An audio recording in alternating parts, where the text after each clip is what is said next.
संसदेचे विरोधी पक्षनेते आणि काँग्रेसचे नेते राहुल गांधी आज पश्चिम महाराष्ट्राच्या दौऱ्यावरती होते। आज राहुल गांधी कोल्हापूरच्या दौऱ्यावरती होते। खरं तर राहुल गांधी यांचा कोल्हापूरचा दौरा जो आहे तो 2 दिवसीय होता, परंतु काल राहुल गांधींच्या विमानामध्ये काही तांत्रिक बिघाडामुळे त्यांना कालचा दौरा रद्द करावा लागला आणि आज नियोजित दौरा कोल्हापूरचा त्यांनी केला। आजच्या दौऱ्यामध्ये सकाळी 7:45 वाजता 8:45 राहुल गांधी यांचं विमान जे आहे ते कोल्हापूर विमानतळावरती आलं। त्यानंतर त्यांचं स्वागत जे आहे ते कोल्हापूरचे खासदार छत्रपती शाहू महाराज आणि त्याचसोबतच सतेज पाटील आणि काँग्रेसचे प्रदेशाध्यक्ष नाना पटोले आणि विरोधी पक्षनेते विजय वडेट्टीवार यांच्याकडनं त्यांचं स्वागत करण्यात आलं। आणि त्यानंतर राहुल गांधी यांचा ताफा सरळ थेट सयाजी हॉटेलकडे निघालेला असतानाच मध्येच राहुल गांधी यांचा ताफा जो आहे तो कोल्हापूरमधल्या उंचगाव या गावात गेला आणि तिथे टेम्पो चालक अजित खंदे यांच्या घरामध्ये राहुल गांधी खरं तर गेले।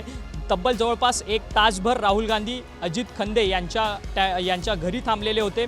या संपूर्ण 1 तासाभरामध्ये राहुल गांधी हे अजित खंदे यांच्या घरी त्यांनी जेवण बनवलं।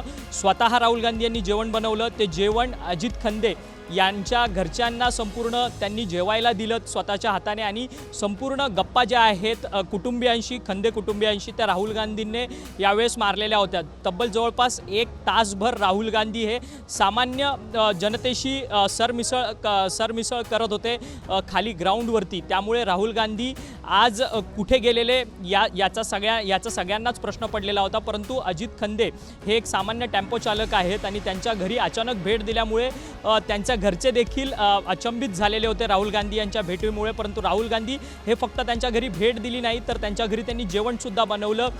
त्यांच्या घराच्या शेजारी जमलेले जे आसपासचे नागरिक होते त्या नागरिकांशी देखील संवाद जो आहे तो राहुल गांधी यांनी साधला। राहुल गांधींचा आजचा कोल्हापूर दौरा होता। या दौऱ्यानिमित्त स्थानिक भाजपच्या कार्यकर्त्यांनी देखील त्यांचा विरोध केलेला असल्याचं आपल्याला पाहायला मिळत होतं। राहुल गांधी यांच्या ताफ्याला काळे झेंडे जे आहेत ते भाजपच्या स्थानिक कार्यकर्त्यांकडून दाखवण्यात येणार होते। तशा पद्धतीचा मोर्चा जो आहे तो स्थानिक भाजपच्या कार्यकर्त्यांनी देखील सुद्धा काढलेला होता।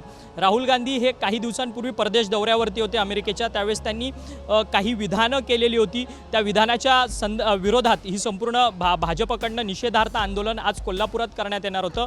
राहुल गांधी ज्यावेळेस परदेश दौऱ्यावरती होते त्यावेळेस त्यांनी आरक्षण संपवण्याच्या संदर्भातलं केलेलं विधान होतं ते संविधान विरोधी विधान आहे अशा पद्धतीने उल्लेख करत भाजप त्याचा राज्यभर देशभर निषेध आंदोलनं त्यावेळेस करताना पाहायला मिळत होती। परंतु आज राहुल गांधी यांचा कोल्हापूर दौरा होता त्यामुळे त्यांचा विरोध जो आहे तो स्थानिक भाजपच्या कार्यकर्त्यांकडनं केला जाणार होता। परंतु अजित खंदे जे टेम्पो चालक होते त्यांच्या घरातून थेट राहुल गांधी यांचा ताफा जो आहे तो कसबा बावडा येथे छत्रपती शिवाजी महाराजांच्या पूर्णाकृती पुतळ्याच्या उद्घाटन समारंभाच्या सोहळ्याच्या ठिकाणी पोहोचला। त्यानंतर मान्यवरांची सगळी भाषणं झाली, परंतु राहुल गांधी यांचं भाषण आकर्षणाचं केंद्रबिंदू ठरलं, कारण की राहुल गांधी यांनी थेट छत्रपती शिवाजी महाराजांचा मालवणमधला पुतळा जो पडलेला आहे त्या सगळ्या संदर्भात राहुल गांधी यांनी हात घालत मुद्देसूद भाषण केलं आणि त्याचसोबतच संविधान रक्षणाच्या संदर्भात आपल्याला छत्रपती शिवाजी महाराजांचे विचार जे आहेत ते अंमलात आणावे लागतील आणि त्यासाठी आपल्याला कार्य करत राहावं लागेल असं देखील राहुल गांधी यांनी त्या संपूर्ण भाषणात म्हटले। राहुल गांधींचा तो कार्यक्रम संपल्यानंतर राहुल गांधी थेट छत्रपती राजश्री शाहू महाराजांच्या समाधीस्थळी गेले। त्या ठिकाणी त्यांनी अभिवादनसुद्धा केलं। छत्रपती राजश्री शाहू महाराज यांच्या समाधीस्थळी अभिवादन करताना त्यांच्यासोबत राज्यभरातील काँग्रेसचे इतर नेते मंडळी देखील होती। त्यानंतर थेट राहुल गांधी यांचा ताफा सयाजी हॉटेलमधल्या छत्रपती राजश्री शाहू महाराजांच्या पॅवेलियनच्या सभागृहात आला। त्या ठिकाणी संविधान सन्मान संमेलनाचं आयोजन जे आहे ते राज्य काँग्रेसकडनं करण्यात आलेलं होतं। या संपूर्ण संमेलनामध्ये राज्यभरातले जे सामाजिक संघटना आहेत त्या सामाजिक संघटनांचे प्रतिनिधी जे आहेत ते सामील झालेले होते।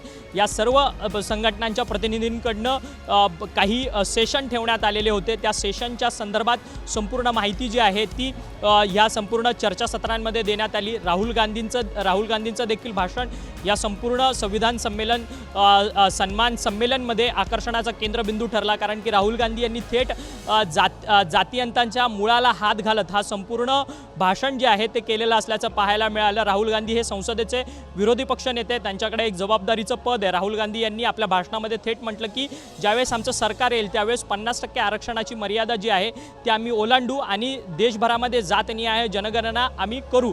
अर्थात या सगळ्या गोष्टींमुळे 90% जो ओबीसी आणि आदिवासी आणि दलित जो समाजातला वर्ग आहे त्या वर्गाला संपूर्ण मेन स्ट्रीममध्ये आणण्याचं काम जे आहे ते आम्ही सातत्याने करू आणि त्या संदर्भातला शब्द जो आहे तो त्यांनी आजच्या संपूर्ण सभेमध्ये केलेला पाहायला मिळाला, संविधान सन्मान सभेमध्ये. आणि त्याचसोबतच अडाणी अंबानी यांसारखे मोठे जे उद्योगपती आहेत त्या उद्योगपतींच्या संदर्भात देखील राहुल गांधी यांनी काही प्रश्न उपस्थित करत थेट सवाल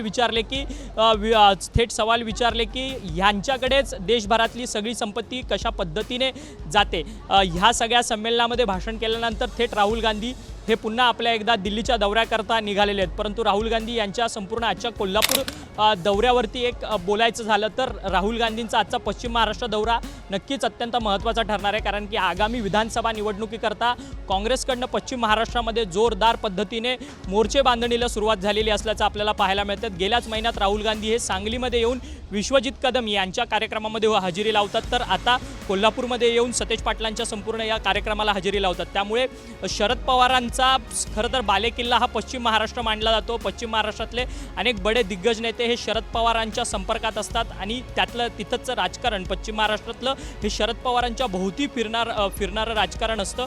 त्या राजकारणाला शह देण्याचा प्रयत्न हा काँग्रेसकडनं आणि राहुल गांधींकडनं केला जातोय का असा देखील सवाल उपस्थित होताना पाहायला मिळतोय. एकीकडे विधानसभेच्या निवडणुका तोंडावर आहे, महाविकास आघाडीकडनं जागा वाटपाची चर्चा देखील मोठ्या प्रमाणात सुरू झाली आहे, परंतु अद्याप देखील जागा वाटप निश्चित झालेलं नाही. त्यामुळे येत्या काही काळामध्ये पश्चिम महाराष्ट्रामध्ये काँग्रेस कशा पद्धतीने पुढील रणनीती जी आहे ती आखली जाणार आहे हे देखील पाहणं तितकंच महत्त्वाचं ठरणार आहे. व्हिडिओ जर्नलिस्ट सिद्धेश नाईकसह अक्षय मंगणी, TV9 मराठी, कोल्हापूर.